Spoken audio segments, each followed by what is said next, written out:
Hi, and welcome to Game Nights at Gary's. Today we're going to be taking a look at a title from Osprey Games named Cryptid. Let me lift it up here and give you guys a look at the box, see if we can get a good picture of that. So what is Cryptid? For my playgroup, apparently a struggle. The game challenges your wit and deduction skills as you try to pinpoint the habitat of the titular cryptid. Each player gets a clue that is ranging from incredibly broad to hyper-specific that will narrow the hunt down to a single hex. The board is made of 6 modular tiles with 5 separate biomes and a few other defining features, and a whole lot of confusion. Let's take a look at some sample gameplay here.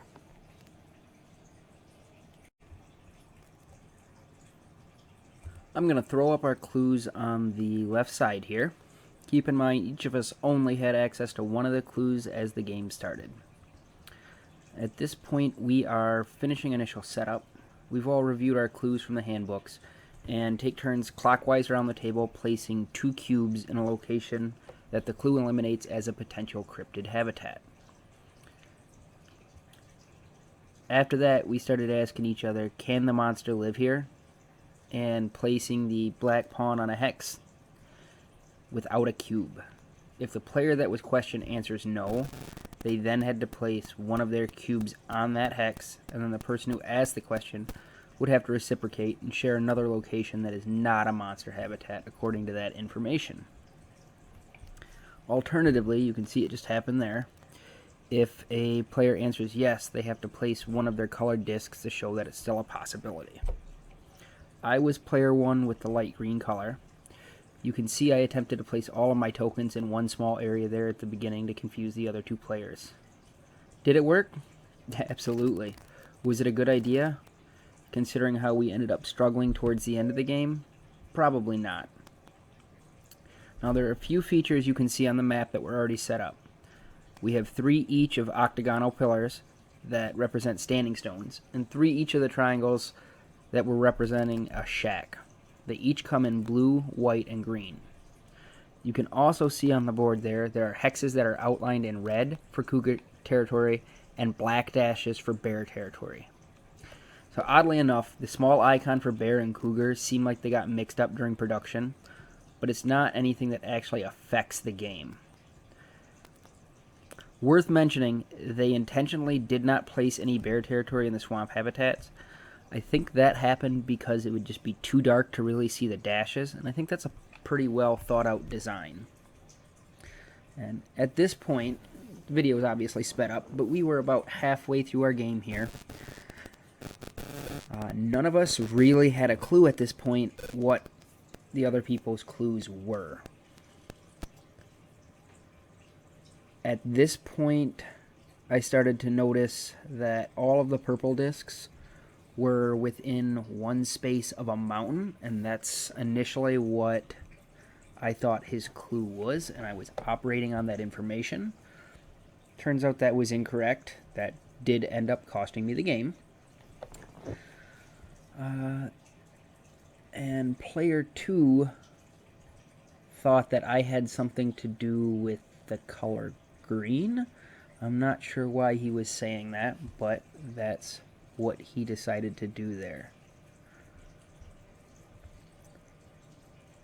And as we're coming up into this last little bit of the video, it was my turn, I was thinking, and I was at a complete loss.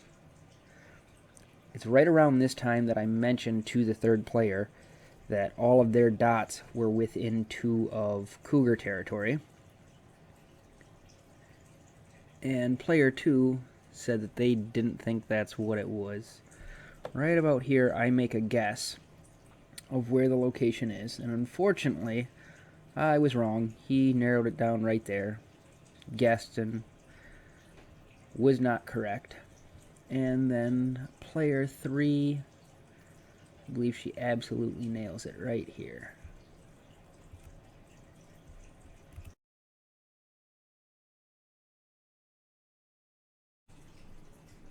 Okay, now that we've seen a little bit of gameplay, I will share some of my thoughts on Cryptid.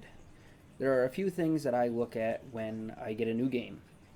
The first one is, does the rulebook make sense, or is it like having a conversation with a 5-year-old? So does Cryptid's rulebook make sense?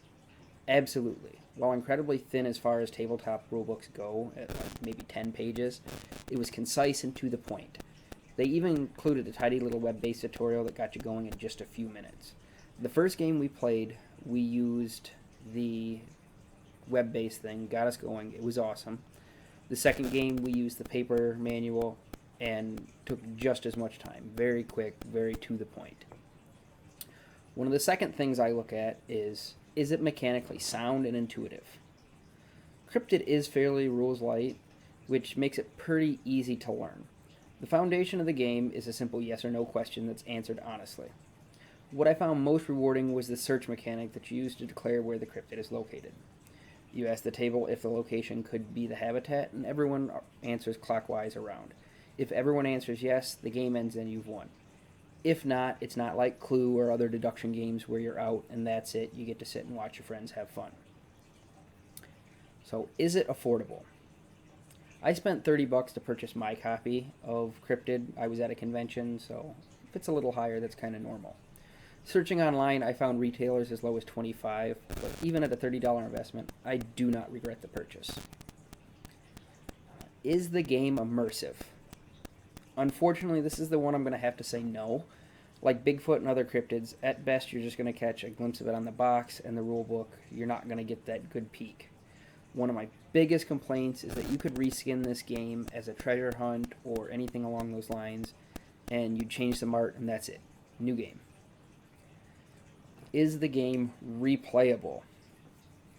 Incredibly so. Even playing the same map with the same clues assigned to each player would lead to a different game each time, I think. How does it compare to other games in its genre? The most obvious game in the genre is the perennial classic Clue, and given the choice, I would play Cryptid every single time. It's far quicker to set up, and the gameplay actually has you evaluating each move, and when that moment clicks that you understand somebody else's clue and you feel like you figured something out, you genuinely feel clever. Is the time invested well spent? There's nothing worse than spending 2 hours to set up a game and playing for 15 minutes and it's over. And I'm sure we've all done that a time or two. From start to finish, the second game we played, the one in the tutorial there, took under 20 minutes with 3 players. It took about 2 minutes to get the board set up, and then we were going and playing. Is it fun? Yeah, it is. I wouldn't dedicate an entire night to it. It's a game you could easily play a few times before switching to something else, or just a good choice to start or end the night. With that being said, I love Cryptid. My only complaint was the lack of an actual monster in the game, but that's not going to stop me from enjoying the title for years to come. Just one other thing to add in, there is an advanced mode. The game does add another color structure and clues that will tell you where the monster doesn't live rather than where it does. Our entire group went to public school and we're not the brightest, so we chose to avoid that option rather than embarrassing ourselves. Granted, it does present itself if that's something your group would enjoy. Until next time, thanks for watching.